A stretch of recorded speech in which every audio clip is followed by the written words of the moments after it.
Hola, muy buenos días. Comenzamos con su programa favorito de radio, Music at Gear, sintonizando la estación 90.1 FM en CEF. En el programa de hoy contaremos con la participación de Reina, Hola, mucho gusto. Es un placer estar aquí con ustedes. Arlet, Hola, ¿qué tal? Muy buenos días. Es un gusto acompañarlos el día de hoy. Erika Hola, muy buenos días. Es un gusto estar aquí en esta mañana con ustedes. y Diana Karen. Hola, muy buen día. Es un gusto poder saludarles. Con la narración del libro El maravilloso mundo de música de Kurt Blanchett, transmitiendo desde la ciudad de Puebla, los saluda Vanessa. Volvió a abrirse la puerta aproximadamente a la misma hora de ayer. Mis dos pequeños visitantes estaban ante mí, pero esta vez mucho más decididos. Me tendieron sus manos y el muchacho se presentó con una elegante inclinación. Me llamo Juan y mi hermana se llama Cristina.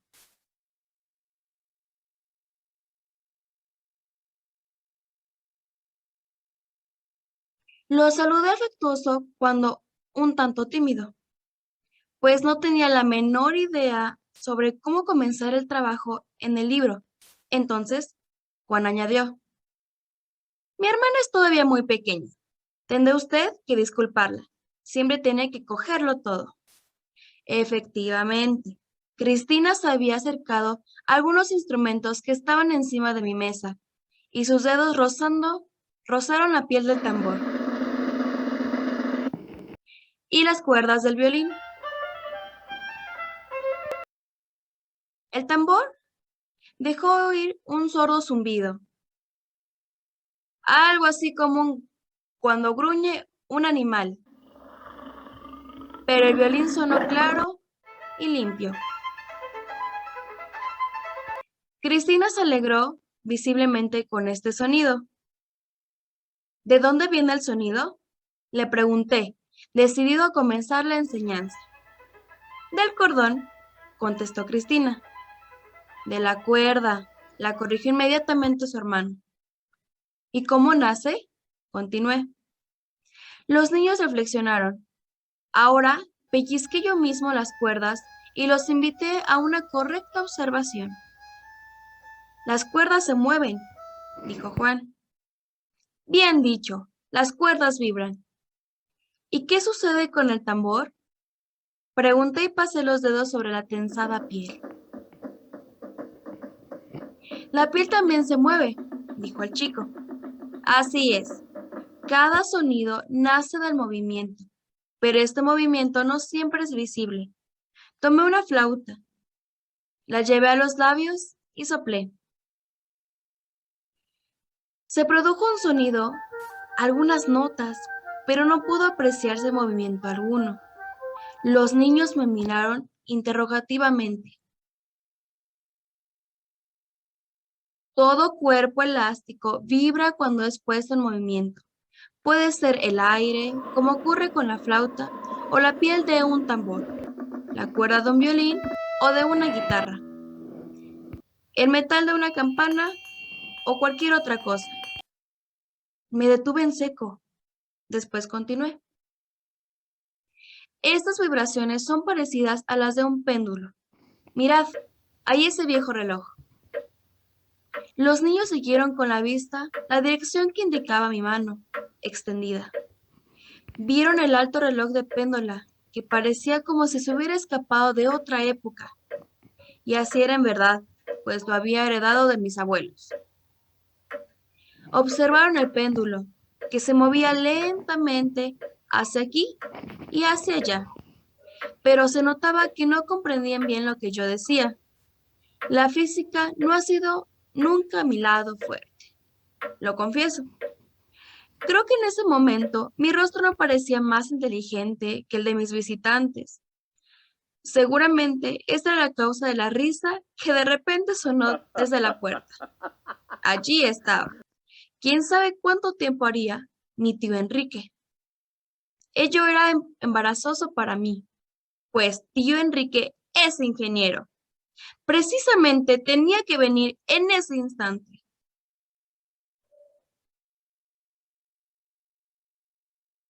Venid, niños, dijo. Fuera en el jardín hay un estanque. Vamos a jugar un poco. Yo estaba atónito cuando por fin seguí a los tres lentamente al jardín. Vi a mi tío tirar una piedra en el estanque como si fuera un chiquillo. Aquello era increíble. ¡Qué bonitas son las ondas!, exclamó Cristina, muy contenta. Entonces tío Enrique cogió una piedra mayor y también la tiró en medio del agua.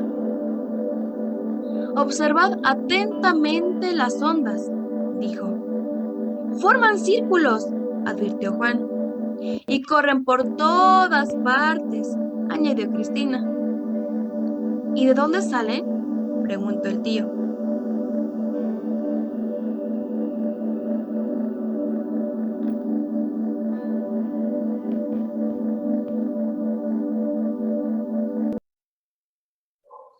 De allí, de donde cayó la piedra. Muy bien. ¿Y hasta dónde llegan las ondas?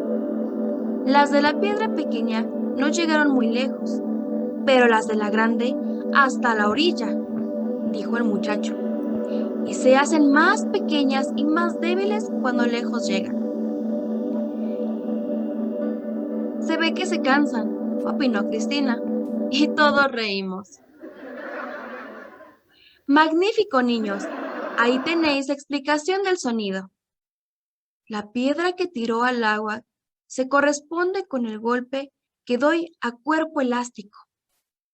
También nacen vibraciones en este. Se comunican al aire circundante. Así se producen las ondas sonoras que llegan a nuestro oído y nos proporcionan el sonido. Naturalmente, son visibles. Lástima, dijo Cristina. Sería muy bonito si pudiera vérselas igual que las ondas en el agua. Entonces os sorprendería cuán lleno está siempre de ondas el aire, no solo de sonidos que llegan a nuestros oídos. ¿Luego hay también otros?, preguntó inmediatamente el inteligente de Juan.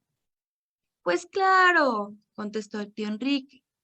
Incluso hay muchos. Nuestro oído oye solo una parte de los sonidos que hay en el mundo. Las vibraciones tienen medida.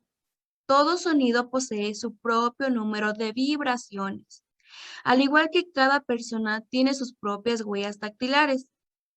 Hay números de vibraciones, muy bajos y muy altos. No percibe nuestro oído. Por decirlo así, pasan por delante. ¿Alguna vez habéis visto cómo se adiestra a un perro policía?, mezclé en la conversación. No. Su adiestrador mudo, pues no oímos que el de él sale notas. Pero el perro oye su sonido a 200 o 300 metros de distancia.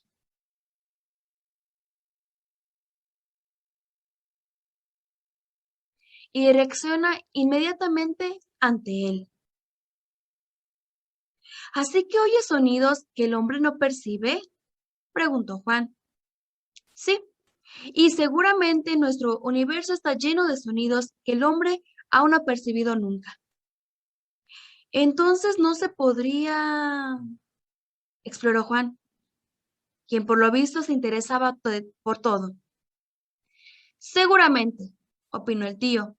Estamos en la época de los descubrimientos y hallazgos más atrevidos, y con seguridad alguna vez llegará a hacerse audible lo que suena en el espacio. Pero volvamos ahora a los sonidos que podemos percibir con nuestro solo oído. Seguramente habláis de música, según pienso, y en la música solo se utilizan estos para las ondas sonoras. También sirve todo lo que habéis observado.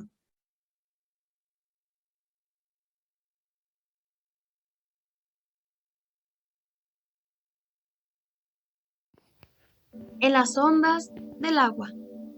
Cuando es mayor la fuerza por la que se produce, entonces también es más fuerte el sonido y más penetrante. Y Enrique sacó del bolsillo un pequeño despertador. Lo hizo sonar al tiempo que hacía que los niños se fueran alejando. Ahora suena mucho más débil, Gritaron desde el centro del jardín y antes de que llegaran a su extremo, dejaron de percibir el sonido, aunque continuaban haciendo del reloj con la misma fuerza que al principio. Mientras los niños corrían de nuevo junto a nosotros, la campana de la iglesia hizo resonar su voz de bronce.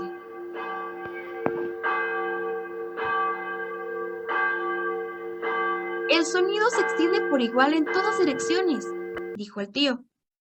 Sí, en el colegio oímos por todas partes la campana del recreo, interrumpió Juan. Sin duda, pero tenemos que añadir si no sopla viento. ¿Cómo? ¿Qué hace el viento? Preguntó Cristina.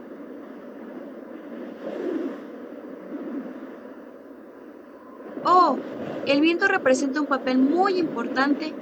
Frena el sonido cuando sopla en dirección contraria y lo lleva con él cuando tiene la misma.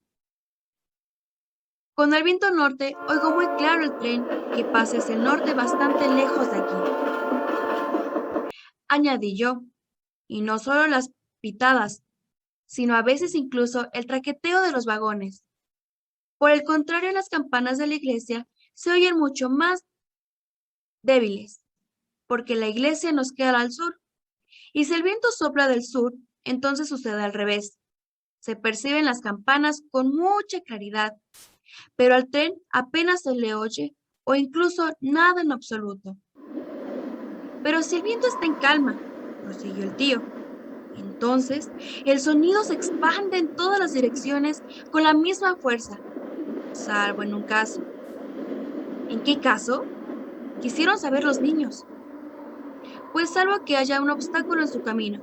Por ejemplo, una montaña. ¿Qué ocurre entonces? Preguntó Cristina. Lo mismo que con una pelota que rebota en una pared. ¿Vuelve atrás? Naturalmente. ¿No habéis escuchado alguna vez el eco? Es el sonido devuelto por un obstáculo. Cuando decís algo contra una pared rocosa, entonces vuestras voces vuelven como eco. ¿El eco no dice solo al final de las frases? Quiso saber Juan. Oh, no, pero solo puedes escucharlo cuando tú mismo estás callado. Cristina, ¿te acuerdas aún de lo que papá gritaba siempre contra las peñas en la montaña? Dijo Juan volviéndose hacia su hermana. Sí, gritaba, ¿quién es alcalde de Wesel? Y el eco contestaba, ¡burro! Gritaron ambos niños al tiempo y todos reímos.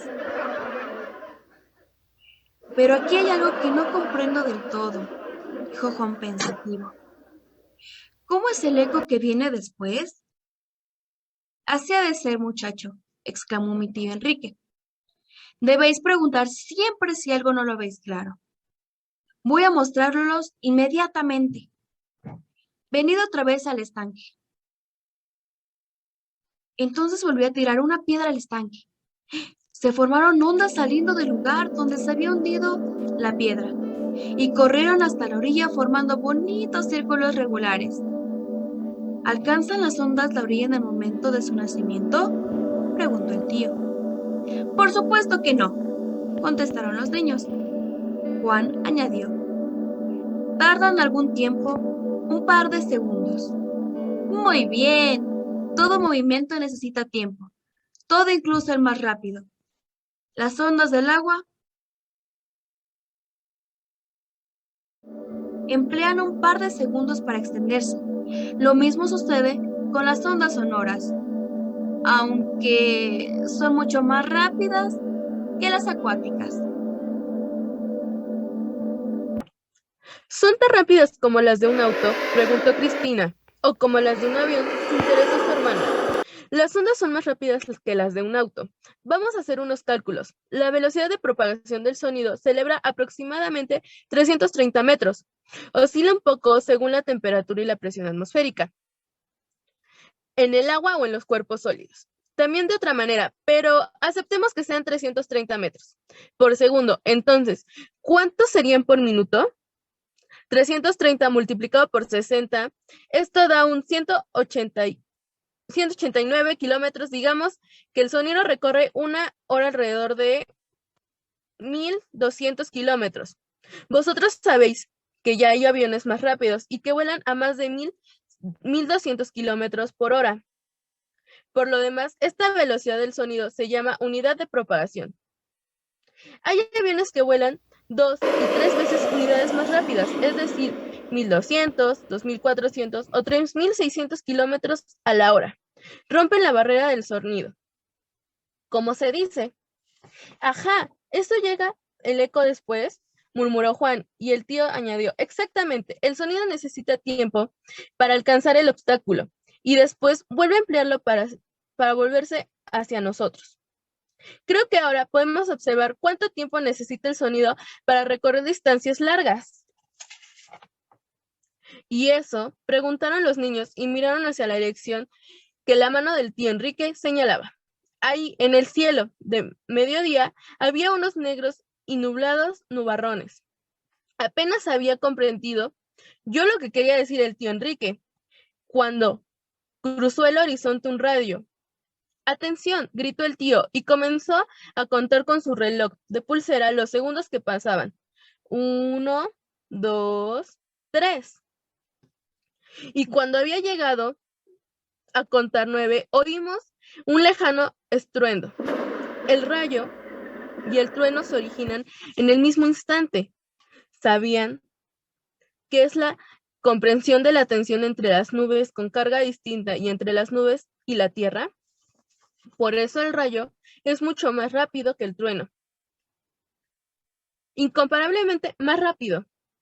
El rayo recorre como toda una luz y como con la electricidad a una velocidad fantástica, apenas inimaginable. Para nosotros, deja atrás 3000 kilómetros, es un único segundo. Es decir, recorre un segundo por distancia, 7 veces mayor que le da la vuelta al mundo. Por eso el trueno no puede venir con el mismo tiempo de recorrido que nosotros. ¿Está lejos todavía la tormenta?, preguntó Juan, y el tío le contestó, tú mismo puedes calcularlo ahora. Decimos que el sonido recorre 300 metros por segundo, y hemos contado 9... ¡Un momento!, exclamó Juan. Después calculó deprisa. 300 por 9 da 2700 metros, algo menos de 3 kilómetros. A esa distancia, de nosotros se encontraba un lugar donde se había producido un rayo y un trueno. Y entonces el muchacho planteó la pregunta muy inteligentemente.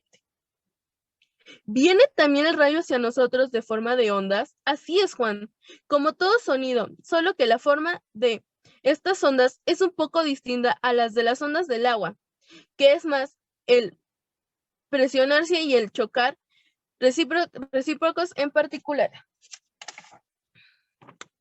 ¿Tiene algo que ver con las ondas de rayo? Volvió a sorprender Juan con sus preguntas juiciosas. Sin duda, dije. Radioemisoras radian ondas, cortas, medianas y largas, completó Juan. Visitaremos una emisora de radio, repetí mi promesa de la víspera. ¿Se ven ondas ahí?, preguntó Cristina. Pues claro que no, le ilustró su hermano. Las ondas sonoras son invisibles. Así es, afirmó el tío. Y también las eléctricas, luego las ondas de radio también. Lástima, dijo la chiquilla, las ondas eran tan bonitas como las del agua. Lo saludé afectuoso, aunque un tanto tímido, pues no tenía la menor idea sobre cómo comenzar el trabajo en el libro. Entonces, Juan añadió, mi hermana es todavía muy pequeña, tendrá usted que disculparla, siempre tiene que cogerlo todo. Efectivamente, Cristina se había acercado a algunos instrumentos que estaban encima de mi mesa y sus dedos rozaban la piel del tambor y las cuerdas del violín. El tambor dejó oír un sordo zumbido, algo así como cuando gruñe un animal. Pero el violín sonó claro y limpio. Cristina se alegró visiblemente con este sonido. ¿De dónde viene el sonido?, le pregunté, decidido a comenzar la enseñanza. Del cordón, contestó Cristina. De la cuerda, la corrigió inmediatamente su hermano. ¿Y cómo nace?, continué. Los niños reflexionaron. Ahora pellizqué yo mismo las cuerdas y los invité a una correcta observación. Las cuerdas se mueven, dijo Juan. Todo esto juega lógicamente un papel importante en el canto. ¿Y los niños? ¿Qué voces tienen?, quiso saber Cristina. Pues voces infantiles, contestó su hermano. Suena de manera parecida a la femenina. Aclaré antes que Cristina pudiera darle a su hermano un golpe, enfadada por su respuesta, como podía advertirse que estaba. Se mueven en la misma extensión, como usted dice, solo cuando los niños llegan lentamente a ser adultos. Entonces cambia de voz de los chicos. ¿Solo la de los chicos?, preguntó Cristina, un poco decepcionada. Sí, se hace más baja, más masculina. Las chicas conservan su voz, aun cuando por supuesto su sonido también pierde el carácter infantil y llega a ser más adulto, más femenino. Pero reunidas todas las voces humanas, las altas, que llamamos agudas, y las bajas, que llamamos graves, ninguna alcanza tan gran extensión como alguno de nuestros instrumentos, ante todo el piano y el órgano. Ahora toqué toda la fila de teclas, comenzando por el extremo izquierdo, donde sonaron muy graves, hasta el derecho, donde su sonido fue muy agudo y estridente. Probablemente Cristina continuaba pensando en las notas que había contado también. ¿Qué es música cuando se puede cantar algo correctamente? Es una prueba de ello, pero tengo que volver a decirte que todos los niños pueden llegar a conseguirlo si practican lo suficiente.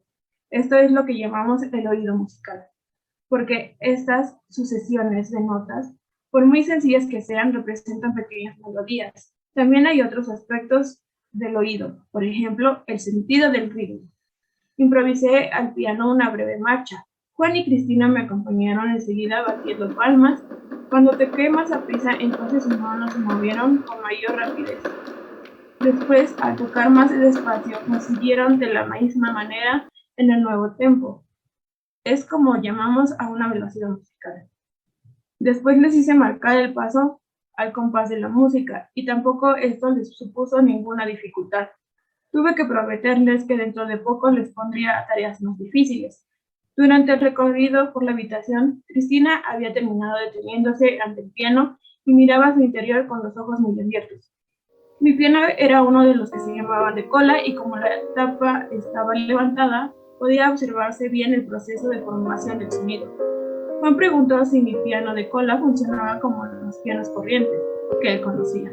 En el fondo, las notas se producen de la misma manera, solo que el piano de cola suena más fuerte y pleno, y por supuesto, al utilizarlo especialmente en espacios más grandes y en conciertos.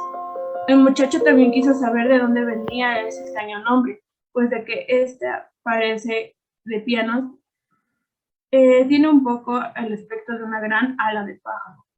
¿No es así? Antiguamente, además del piano corriente y el de cola, había una tercera forma, el llamado piano jirafa. Los niños rieron cuando les hablé de esto, pero enseguida pudieron representarse cuál había sido el aspecto de este instrumento, con una caja alta, algo así como si el piano se hubiera extendido hacia lo alto en lugar de hacerlo horizontalmente. La forma de tocarlos es en todos ellos la misma. El pianista se sienta ante el teclado, que es como se denomina la fila de teclas blancas y negras, y toca en él. Y ahora Cristina podía observar perfectamente cómo llega a producir un sonido por la procesión de los dedos sobre el teclado, ya que estaba abierta la gran tapa de la caja de mi piano de cola. Vio que la tecla que yo apretaba ponía en movimiento un martillito en el interior del piano, y este martillito golpeaba en una cuerda, y la cuerda sonaba. Atentamente comprobó que había allí muchas cuerdas largas y cortas, gruesas y delgadas. ¿Ves?, le explicó con ahínco su hermano, cómo golpean los martillitos en las cuerdas. Pasa lo mismo que con las piedras en el estanque. La pequeña no entendió inmediatamente lo que decía Juan, pero yo reforcé sus inteligentes palabras. Exacto.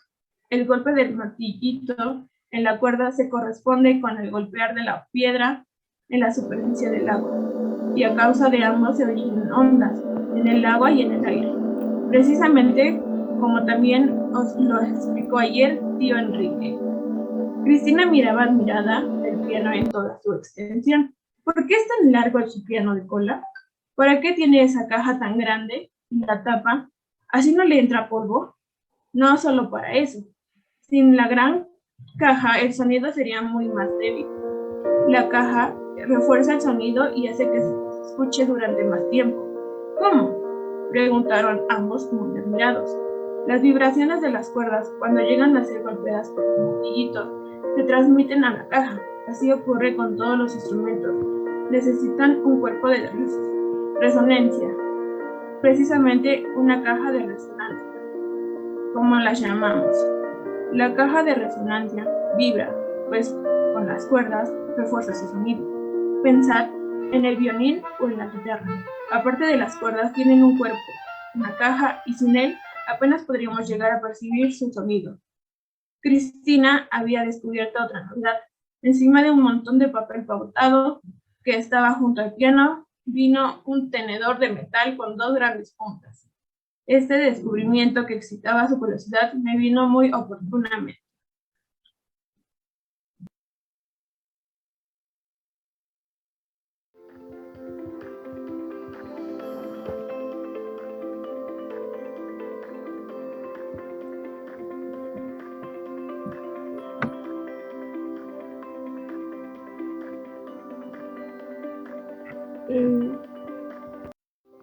Con estas palabras me volví de nuevo al piano y empecé a tocar diversas melodías. Apoyados en el piano, más inventados se escucharon con alegría reflejada en el rostro. ¿Os gusta oír música?, les pregunté mientras tocaba. Oh sí, mucho, exclamaron. Estupendo. Debéis oír música siempre que encontréis tiempo para ello. Y si así lo queréis, podéis transcribir después vuestras impresiones o quizá dibujarlas en el caso de ciertas piezas. Y no olvidéis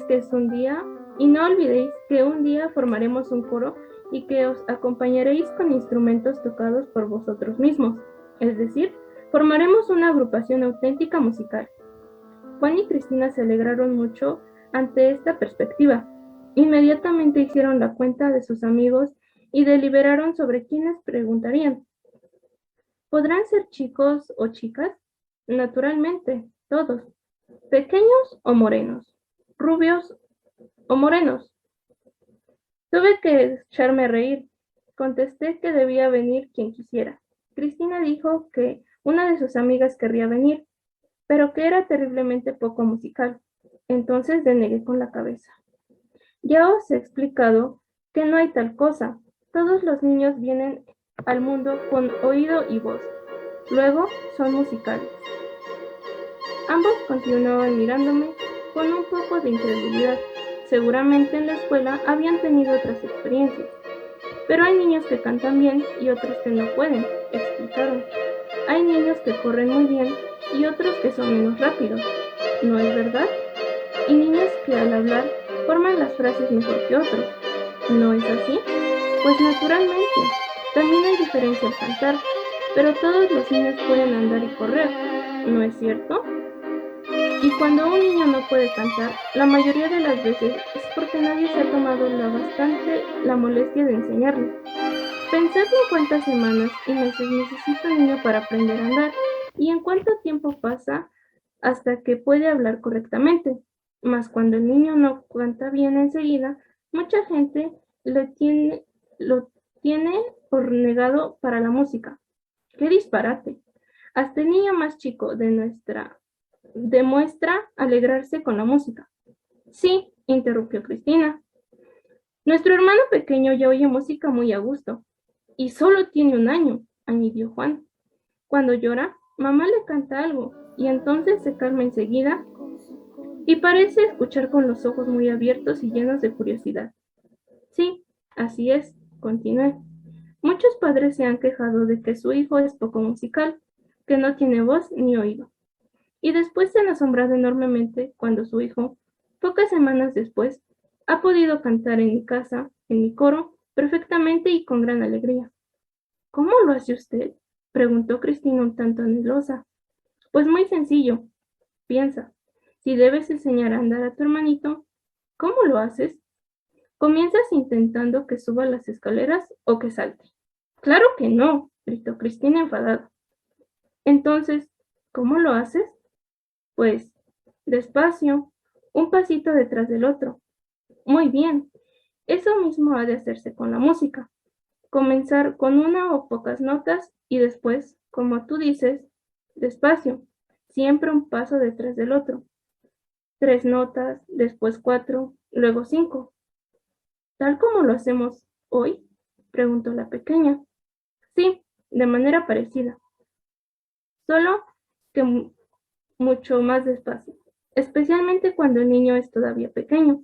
Así puede desarrollar en todos los niños la musicalidad innata, incluso en los que solo tienen 2 o 3 años. Aprenden a retener sucesiones de notas y a entonarlas. Pueden cantar en coros y reciben una alegría con la música, que es lo principal. Naturalmente, no todos la alcanzan. ¿Cómo le diría? Una musicalidad superior. Al igual que no todos los niños son capaces de llegar a ser maestros en carreras de velocidad, aunque puedan andar, o grandes oradores, aunque hayan aprendido a hablar perfectamente. ¿Qué es eso de musicalidad superior? Es la capacidad para avanzar lejos en el tocar un instrumento o en el cantar, o quizá en llegar a ser un director de orquesta o incluso compositor.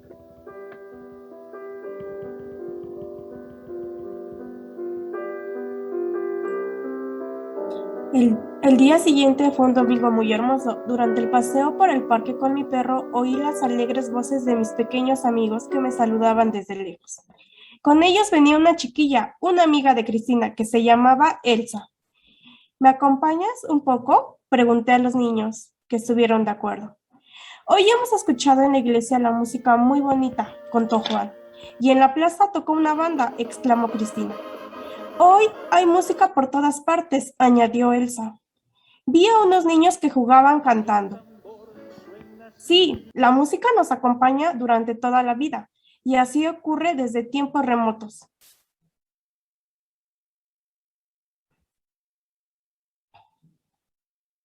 De ninguna otra manera podemos expresar mejor los sentimientos sino con música, alegría y tristeza, amor y fe. Pero ¿sabéis que estamos hablando sobre algo realmente difícil? ¿Sobre los orígenes de la música? Los 3 niños me miraban expectantes. Ni una sola vez Cristina había preguntado por qué o cómo.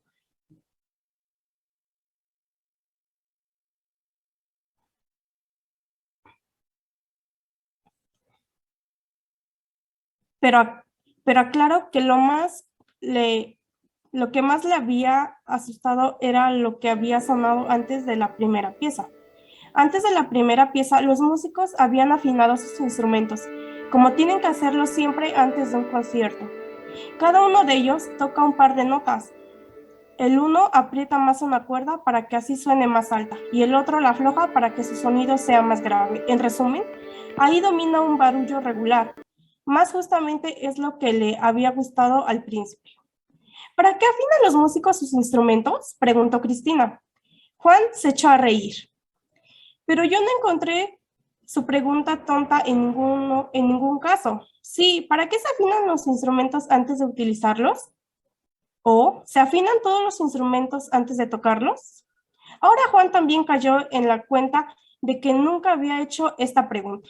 Naturalmente no se afina un piano cada vez que va a ser utilizado, pero antes de todo concierto es importante afinar incluso por un afinador de pianos, no por el pianista como llamamos a quien lo toca. Un órgano tiene que ser afinado solo muy de vez en cuando, y esta tarea no es sencilla en modo alguno. Solo puede realizarla un técnico. Un instrumento está afinado cuando sus notas no corresponden con toda la pureza al sonido que se espera de ellas, y por eso, antes de un concierto, las orquestas tienen que afinarlas por un largo rato.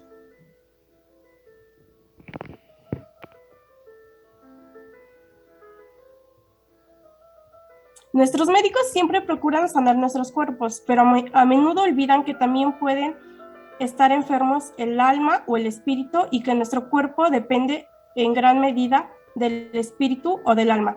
La música tiene una fuerte influencia sobre nuestra alma, sobre nuestro espíritu, y así se dio a aquella niña enferma fuerzas para luchar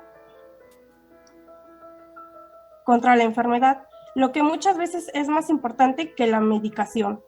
Para estos hombres sencillos, la música significa mucho más para nosotros, los hombres de la civilización moderna. En nuestras ciudades frecuentemente la consideramos un mero pasatiempo, en tanto que para esos hombres es una auténtica necesidad vital. Siempre pienso que los hombres serían más felices si cantaran más.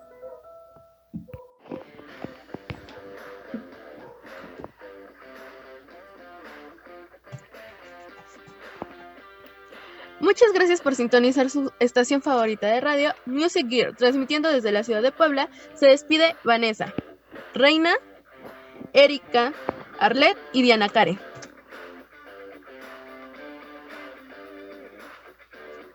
Hola, buenas